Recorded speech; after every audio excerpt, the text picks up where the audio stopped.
Hello everyone. आज का ये जो वीडियो है, जैसे कि आप जानते हैं, कल टुमारो 12 अगस्त को हमारा सबसे important case MC Singla case का हियरिंग है। और आफ्टर 2 o'clock उसका हियरिंग होगा। 2 जजेस बेंच बैठेगा 2 बजे के बाद। तो 2 बजे के बाद हम कंटिन्यूस देखते रहेंगे कि हमारा केस आ सकता है कि नहीं 4 बजे के पहले, क्योंकि हमारा पहले एक तो रेगुलर केस बड़ा है। और होप करते हैं कि 1 बजे के अंदर 1 o'clock के अंदर मिसलिनियस केस ख़त्म हो जाए। अगर 2 बजे मिसलिनियस केस को लेते हैं तब तो मुश्किल है हमारा केस आने का। एनीवे जो भी होगा हम बता देंगे। उसका पहले जो कोर्ट ने कुछ डॉक्यूमेंट्स मांगे थे रेस्पोंडेंट को जमा करने के लिए, वो लोग कल वो एफिडेविट जमा कर दिए हैं। 10th का एफिडेविट है, उसी को डिटेल हम देखेंगे। वो जो जमा किए हैं डॉक्यूमेंट, उसमें क्या है देखेंगे। बहुत लंबा है वो, 130-38 पेज का डॉक्यूमेंट है पूरा। इतना लंबा नहीं दे सकते, लेकिन मेन जो चीज़ है मैं आपको वो डॉक्यूमेंट का दिखाऊंगा। इसका पहले कि हम वीडियो शुरू करें, अगर आप अभी तक हमारे चैनल को सब्सक्राइब नहीं किए हैं तो प्लीज़ सब्सक्राइब कर दीजिएगा, ताकि आगे हम जो भी वीडियो बनाएंगे उसका जानकारी आपको मिलते रहेगा। और पहले से बता दे रहा हूँ, ये वीडियो थोड़ा लंबा होगा, प्लीज़ पेशेंस रख के देखिएगा। ये देखिए, शुरू केस नंबर फंबर नहीं बता रहा हूँ मैं। इंडेक्स क्या क्या डॉक्यूमेंट वो सबमिट किए हैं देखिए। MC Singla versus union of India. Index वो एक number additional affidavit on behalf of respondent number 4, मतलब पंजाब नेशनल बैंक का बिहाफ में, 1 to 17 page. Annexure A1 18 to 21 page. True copy of order 22/7 का कोर्ट का order.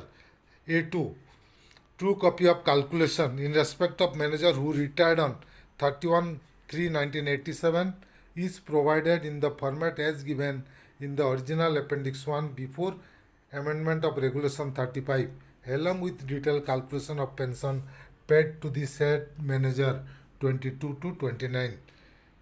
Annexure 3 A3, Annexure A3, A2 हो गया, Annexure A3 true copy of the appendix 1 of regulation 35 in respect of workmen who retired on 31/3/1993, along with detailed calculation of the pension paid to the said workmen, 30 to 37 page. उसके बाद A4 true copy of the appendix 1 of regulation 35 in respect of manager who retired on 31/1/1994, along with detailed calculation of the pension paid to the said manager, 38 to 45 page. उसके बाद annexure A5 copy of the circular dated 4/9/2000 issued by IBA, 46 to 53। उसके बाद circular 28/6/2025 54 to 60। उसके बाद circular 4/7/2005 issued by IBA, 61 to 63। उसके बाद circular dated 8/6/2015 64 to 65। उसके बाद true copy of the relevant provision of the 11th bipartite settlement 11/11/2020 and copy of 8th joint note 66 to 71। उसके बाद 12th bipartite settlement and 9th joint note 72 to 79। True copy of the relevant extract of 12 BPS dated 8/3/2024 relating to formula with regard to DA 80 to 83। A12 the copy of the relevant extract of 7th BPS dated 27/3/2000 to 12th BPS dated 8/3/2024 relating to merger of dearness allowances for the purpose of calculation of pension, 84 to 110। Annexure A13 true copy of the relevant extract from 4th joint note dated 14/12/1999 to 9th joint note dated 8/3/2024 relating to merger of dearness allowances for the purpose of calculation of pension। उसके बाद 15 proof of service 139। Total 139 page का ये जमा किया गया है। इतना तो वीडियो में देखना पॉसिबल नहीं है, लेकिन उनका जो एफिडेविट का मेन पर्सन मैं आपको दिखा दूंगा। इसमें ये पूरा गुमराह करने का पूरा बना के रखा है, कि डाइवर्ट करने का, जजेस का अटेंशन डाइवर्ट करने के लिए, कि ये पेंशन ऑब्जेक्शन का जो है वो होगा नहीं। चलिए मैं डिटेल में आपको दिखा देता हूँ। Filed by Rajesh Kumar Gautam AOR पर रेस्पोंडेंट नंबर 4 पंजाब नेशनल के बैंक की तरफ से जमा किए, डेटेड 10/8/2026। चलिए पहले एफिडेविट को देख लेंगे। MC Singla case additional affidavit on behalf of respondent number 4। वो उसके बाद पहले जो लिखे हैं कौन सबमिट किया है, Mister Pradeep Kumar Soni, chief manager PNB का, वो साइन करके ये एफिडेविट बनाए हैं। ये वर्किंग चीफ मैनेजर है, उनको पावर है, सबमिट कर सकते हैं, वही बताएं। उसके बाद वो डिटेल में लिखे हैं कि कोर्ट में क्या ऑर्डर दिए थे लास्ट टाइम, ध्रुव मेहता क्या बोले थे, वो सब डिटेल में दिए हैं।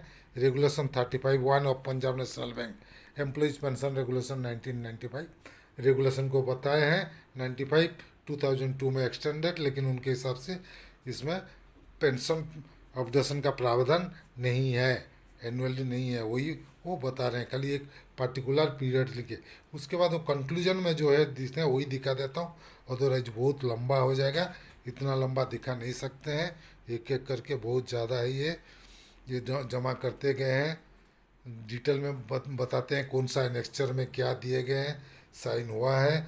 उसके बाद कंक्लूजन में क्या है, मैं वही आपको देखिए कंक्लूजन आ गया, यही आपको दिखाता हूँ। मैंने इम्पोर्टेंट यहाँ से शुरू करते हैं। According to it is most respectfully submitted that regulation 35(1) provide for the calculation of basic pension and additional pension only for those workmen of employees जो भी उसी पीरियड में है। 35(1) अपेंडिक्स 1 द 2012, सॉरी मैं डिटेल पढ़ देता हूँ। Only for those workman employees officers who retired deceased during the period provided in appendix 1 and not for all employees, सबके लिए नहीं है। Hence regulation 35(1) appendix 1 and the 2002 amendment do not apply to all workman employees officers across the board, सबके लिए नहीं है बोल रहे, पहला पॉइंट उनका। उसके बाद लिखा है 35(1) appendix 1 and 2002 amendment apply to all employees is not correct, सबके लिए अप्लाई जो हम आर्ग्यू कर रहे हैं 2002 अमेंडमेंट के बाद, उसको बोल रहे हैं इट इज़ नॉट करेक्ट। उसके बाद वो सीधा जा रहे हैं डियरनेस अलाउंस को लेके, घुमा के लेके उधर, बोले वो सबके लिए नहीं है। उनका हिसाब से 35(1) पार्टिकुलर पीरियड के लिए था, और जो 1995 में हुआ था, और 2002 का अमेंडमेंट जो हुआ था वो खाली ओनली जो लोग का दो बाइपार्टेट के बीच में कुछ कुछ महीना पड़ता था उनके लिए क्या गया था। लेकिन इधर अपडेशन का बात कहाँ है, वो तो फिक्सेशन होता, बेसिक पे फिक्सेशन होता, अपडेशन क्यों लिखा गया है, तो अपडेशन सबके लिए होना चाहिए, हमारा आर्गूमेंट है। उसके बाद डीए के बारे में वो बोलते गए हैं कि डीए हर 6 महीना में एक बार चेंज होता है, यही बोल रहे हैं। एवरी 6 मंथ में सेमी एनुअली अपडेट होता है। It is stated that the DNS relief is paid to all pensioners, family pensioners as per the provision of regulation 37 and appendix second of BPR 1990। उसमें कोई हमारा आर्गूमेंट ही नहीं है DA के ऊपर, अननेसेसरी घुमाने के लिए डीए का डिटेल दे रहेंगे। That the detail of the merger of DA 7 BPS से लेके 12 बीपीएस तक कितना कितना पॉइंट में मर्जेज हुआ है डिटेल में वो दिए हैं। को लास्ट वाला देखिए 12 बीपीएस में 8088 पॉइंट सीपीआई मर्जर हुआ है 1960 100। उसके बाद 2016 100 लागू हो गया उनको, उसीलिए उनका DA percentage 0.01 change in DA on पे पर change in every second decimal place of CPI 2016 100 over 123.03 123.03 मर्ज हो गया बेसिक के साथ, उसका ऊपर का डीएमएल है। और हर में आपका देखिए मर्जर जो है सेटलमेंट वाइज 7 में 16848, 8 में 2288, 9 में 2836, 10 में 4440, 11 में 6352, ये सब सीपीआई मर्जर हुआ है। और उसके बाद डी एस स्लैब 0.24, 0.18, 0.15, 0.10, 0.07, ये सब सेटलमेंट वाइज है। आप सबको इसको मालूम है, इसमें ज़्यादा नहीं जाएंगे। चलिए आगे देखते हैं क्या और क्या क्या बोल रहे हैं डीए के बारे में।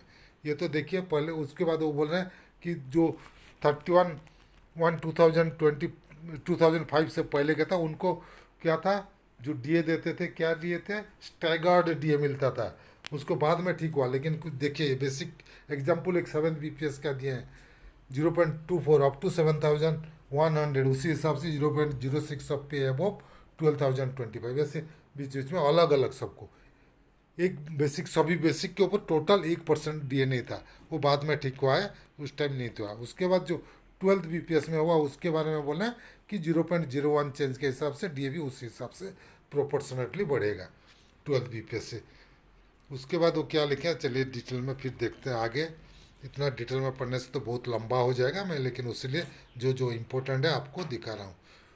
That as decided by the Honorable Court, the relevant extract from 7th BPS 27/3/2000 to 12th BPS dated 8/3/2012 and 4th joint note dated 14/12/99 to 9th joint note dated 8/3/2024 relating to merger of dearness allowances for the purpose of calculation of pension are annexed herewith।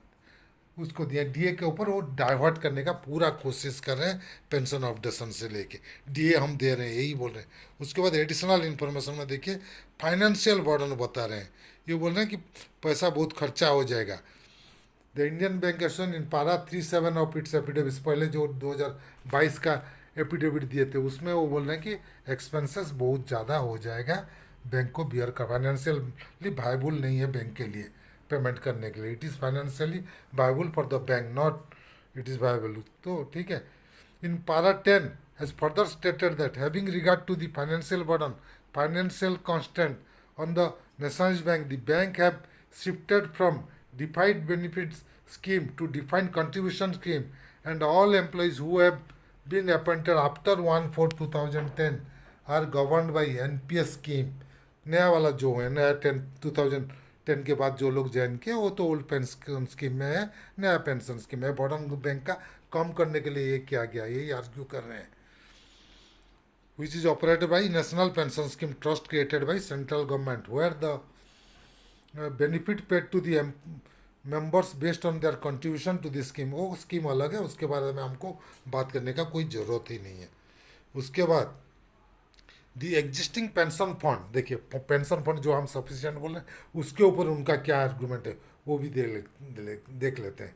The existing pension fund not only include the accrued bank contribution to the PF in the past of the employees who have opted for pension, but also include the additional annual contribution which the bank are required to make in respect of the deficits in the fund, if any, on the basis actuarial calculation of the fund under regulation 11 of the pension regulation 1995। CPF तो हम दिए उतना bank का था, plus annually जो भी shortfall होगा bank को देना है, दे रहे हैं, वो भी इंक्लूड है।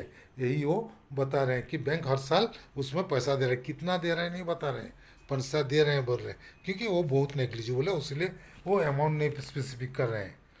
Chapter 3 of pension regulation 1995 deal with the fund. The fund is contributed in nature the observed by the honourable supreme court of India in UCO bank versus Sanwal that the pension scheme embodied in the regulation is a self-supporting scheme. It is a code by itself. The bank is a contributor to the pension fund. The bank ensures availability of fund with the trustee to make due payment to the beneficiaries under the regulation। वो तो settlement में है, shortfall होगा तो bank को देना ही है, contribution देना ही पड़ेगा। The affirmation mentioned submission on behalf of the petitioner also failed to take into consideration the fact that there are large number of employees who have joined the various bank between 1995 से 2010 के बीच में जो लोग join किए हैं वो भी बहुत सारा अभी बचे हुए हैं, वो रिटायर्ड करेंगे।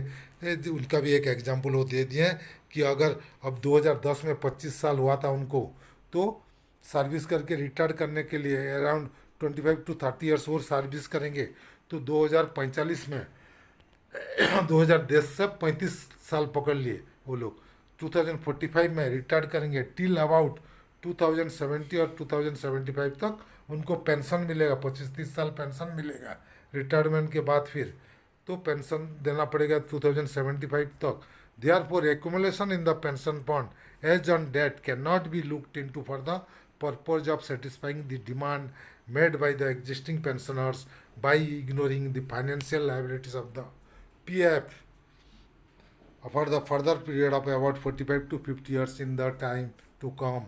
लेकिन इधर ये बोलना वो भूल गए कि उसी बीच में जो पेंशनर्स दुनिया छोड़ के जा रहे हैं, पेंशन उनको देना नहीं पड़ रहा है, वो कम होते जा रहे हैं, वो कौन मेंशन करेगा, वो चीज़ मेंशन नहीं की। खाली जो फ्यूचर रिटायरीज होंगे उनको वो 30 साल देना पड़ेगा पेंशन, वही हिस्सा बता दिए, लेकिन वो 30 साल के अंदर जो पूरा खाली हो जाएगा, 10% खाली बचेंगे, उनको पेंशन देना खाली पड़ेगा। वो चीज़ क्यों नहीं मेंशन की? ये हमारा एडवोकेट को करना पड़ेगा ये सब उस time argument. Further additional benefit extended to existing pensioners, और क्या क्या एडिशनल बेनिफिट दिए वो भी वो जता रहे हैं। पहले जो एक्सग्रेसिया दे रहे हैं बिफोर 1986 के पहले जो लोग रिटायर किए थे 10,000, वो बता दिए। उसके बाद जॉइंट नोट में प्रायर टू 1/11/2002 का जो 100% डीए न्यूट्रलाइजेशन नहीं था उनको दिया गया, वो बता दिए। लेकिन वो एरियर नहीं दिए, वो नहीं बताएंगे। इतना साल का एरियर उनको दिए नहीं, वो उनको नहीं बताएंगे। बोलेंगे दे 1/10/2023 से उनको दे दिए, लेकिन उसका पहले का इतने साल का कौन देगा? 2002 से 2023 20 साल का कौन देगा उनको? नहीं दिए, वो नहीं बताएंगे। और वो देने की वजह से क्या एक्स्ट्रा खर्चा हुआ है देखिए, टेबल देके बता दिए। Date of retirement and basic pension, अगर कोई रिटायर्ड हुआ था 31/12/2000 में और बेसिक था 10,650, D R without neutralisation, 100% neutralisation होने से पहले 32,047 रुपीज़ डी मिलता था एज ऑन 1 फरवरी 2026। लेकिन डी न्यूट्रलाइजेशन के बाद उसको डी मिल रहा है 51,401 एज ऑन 1 फरवरी 2026। तो जो डिफरेंस है 19,354 रुपीज़ उनको एक्स्ट्रा मिल गया, यही बता रहे हैं। लेकिन उनको इतने साल तक जो नहीं दिए, 2023 से दिए, उसका पहले का पैसा बैंक को अगर दिया होता तो बैंक को जब शॉर्टफॉल होता बैंक को कंट्रीब्यूट करना पड़ता, बैंक का उतना पैसा बच गया, वो बात नहीं करेंगे वो। Next, the IBA also sign 12th BPS dated 8/3/2024 9th joint note में एक एक्स ग्रेसिया इंट्रोड्यूस किए। हर साल रिव्यू करना था, लेकिन वो रिव्यू हुआ नहीं। रिव्यू का बात उठाए ही नहीं, वो लोग बोलेंगे भी नहीं इधर रिव्यू। खाली एक्स ग्रेसिया एक एक्स्ट्रा दिया जा रहा है, वही बता दिए, उसका भी कैलकुलेशन बता दिए। देखिए, date of retirement 31/12/2000, basic pension 10,650, DR as on 31/10/2022 26,980, factor 0.12 multiplication होने से 4,500 उनको एक्स्ट्रा देना पड़ रहा है एक्स ग्रेसिया के हिसाब से, जो रिटायर किया है 2000 में। लेकिन अभी जो रिटायर किया उनको जो 700-800 दिए रहे एक्स ग्रेसिया, उसको नहीं बताएंगे, वो एग्जाम्पल नहीं देंगे। पुराना एग्जाम्पल में इतना ज़्यादा दे रहे हैं, उतने कितना लोग हैं भाई 2000 का अभी पेंशन लेने वाले कितने हैं? वो परसेंटेज बताओ, कितना परसेंटेज लोग हैं? इसको हमारा एडवोकेट को ये सब आर्ग्यू करना चाहिए। The IBA has also made arrangement for obtaining group medical insurance policy. कहाँ से आया भाई ये बात? मेडिकल जो इंश्योरेंस में जो देना पड़ता है वो स्टाफ वेलफेयर फंड से जाता है, पेंशन फंड से उसका कोई लेना देना नहीं है, स्टाफ वेलफेयर फंड से जाता है। उसको इसको इधर मेंशन करने का क्या जरूरत है? The IBA and Workmen Union and the Officers Association have also signed 11 BPS dated 11/11/2020 and 8 joint note dated 11/11/2020 to fix the family pension. Family pension जो बढ़ गया सबके लिए 30% कर दिए, उसको भी अभी जता रहे हैं, वो भी हम किए, उसके लिए भी बहुत पैसा खर्चा हो गया बैंक के। पहले जो 20% 50% था, सबके लिए 30% हो गया। और एग्जाम्पल दिए, देखिए example, basic pay and date of retirement 21,300 basic pay, date of retirement वही 2000 again. Basic family pension before revision 3195, dearness relief on pre revise पहले कितना डीए मिलता था 11,817, अभी कितना डीए मिल रहा है 6,390। Dearness relief on revised basic pension 30,840, तो डिफरेंस हो गया 22,218, 22,000 फैमिली पेंशन में बढ़ गया। इतना कम देते थे पहले, आप मान लीजिए कि बहुत कम पेंशन दे रहे थे फैमिली पेंशनर्स को, सेंट्रल गवर्नमेंट को कंपेयर करने के लिए अगर लेंगे तो उनके कंपैरिजन में बहुत कम दे रहे थे। अभी उनके साथ आप सेम किए 30% करके। तो ये सब जता के ये डाइवर्ट करने का पूरा कोशिश किया जा रहा है कोर्ट में। उसके बाद वो जॉइंट नोट के बारे में बताएं क्या क्या है डिटेल, इतना डिटेल और में नहीं जाएंगे। लास्ट में verification, I said that the content of the above affidavits are true and correct as per my knowledge, no part of it is false and nothing material has been concealed there from. Conceal तो किए हैं, बहुत सारा चीज़ conceal किया गया है। False नहीं हो सकता है, लेकिन कंसील किए हैं डेटेड 10 अगस्त 2026। फॉल्स तो यही है कि पेंशन ऑब्लिगेशन सबके लिए होना चाहिए। 35(1) का जो 2002 का अमेंडमेंट के हिसाब से pension obligation applicable for all. हमारे एडवोकेट को अच्छे से आर्गूमेंट करना पड़ेगा उसके ऊपर। उसके बाद नोटरी का उसके साइन किए जमा किए, और उसका आगे मैं दिखाने नहीं जा रहा हूँ, ऐसे ही वीडियो बहुत लंबा हो गया। तो ये था आज का वीडियो। अगर हमारा वीडियो आपको अच्छा लगा तो प्लीज़ इसको लाइक कीजिएगा, शेयर कीजिएगा। आपका कुछ मतामत है तो कमेंट सेक्शन में ज़रूर दीजिएगा। और अगर अभी तक हमारे चैनल को सब्सक्राइब नहीं किया है तो प्लीज़ सब्सक्राइब कर दीजिए, ताकि आगे हम जो भी वीडियो बनाएंगे उसका जानकारी आपको मिलते रहेगा। Team Amiya Kumari Mishra, thank you.